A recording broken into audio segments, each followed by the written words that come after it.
Madam Speaker, it's undeniable that charter schools provide students with excellent opportunities in education, which give them capabilities they can use to pursue the American dream.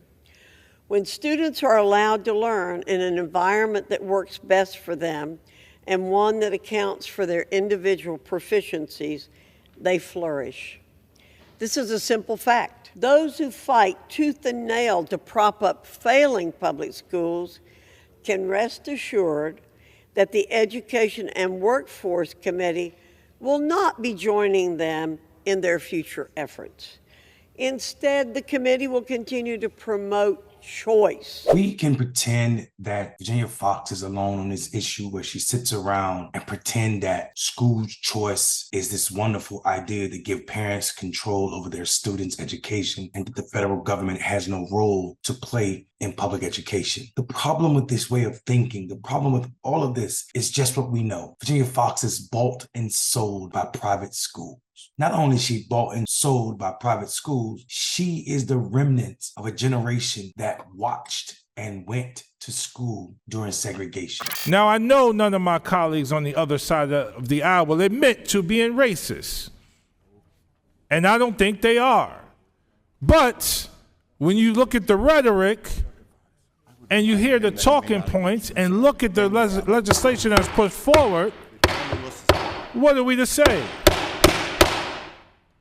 The gentleman will suspend. Why am I bringing up segregation? Well, segregation is the root of school choice. It was a way that Southerners were allowed to legally separate their white kids from black kids in public schools. School choice was nothing but a ruse, a guise to move public funds to fund white people wanting to send their kids to segregated schools. This didn't just begin. This has been the case since school choice became an idea, since the idea that separate but equal was illegal in this country. Look what happened throughout the South and all over this country, mainly in the 11 Confederate states, where majority, percentage-wise, of white kids going to private schools off public dollars happened. And black kids, even though they say school choice allowed black parents and black kids to do better because public schools are failing, not telling you that public schools are failing because they're taking money, siphoning money from public schools to support private schools for white students, mostly white students. The Catholic schools that you oversee, what standard do they have to meet in terms of student outcomes, student achievement, in order to keep their accreditation? That would be, I mean, every public school district that comes in will be able to tell you that. Yeah. That's not my day-to-day job, is what I'm telling you. You're the principal, sir? I am. Yeah. So what is that standard that you have to meet to keep your accreditation? I couldn't give you the exact score of a student. So, well, I mean, if you want exact scores, so students have to be, to be able to pass, students have to meet a passing score of 70 percentile. So the student or the school has to be in the 70th percentile? That's the student to be promoted to the next. Sure, and I understand that. How many of the students have to meet that standard for you to keep your accreditation?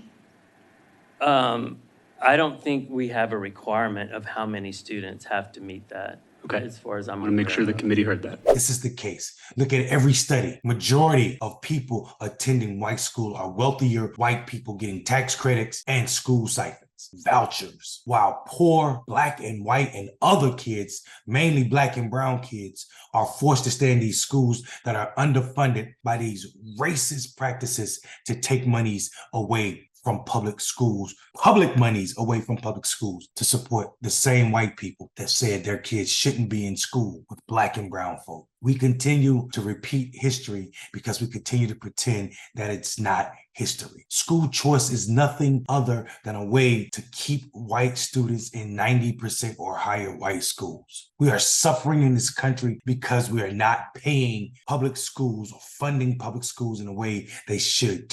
Our teachers are overworked, our classrooms are overfilled, and the buildings themselves are running down because we choose this idea that we can send white kids to private schools with public funds and let Black and brown kids suffer. This is absolutely ridiculous that we can allow this much money in our politics and then have politicians stand on the floor of Congress and cheer for this level of the disregard for laws that should have been handled in the 50s and actually even before then, because we never believed that separate was equal. We always knew it was for the benefit of whites, and the school choice program right now is no different. White people are benefiting well more than any other folk, especially Black and brown students. No one is fooled by school choice, but plenty of people are hurt, mainly Black and brown people in the South. Let's not be ridiculous and continue to pretend that school choice is choice. It's not. It's as racist as segregation. It's as racist as the separate but equal doctrine. And if we don't admit that, then we continue to condemn so many Black kids as we are right now. I'm Mondale Robinson. Have a good evening, but not before you think about it.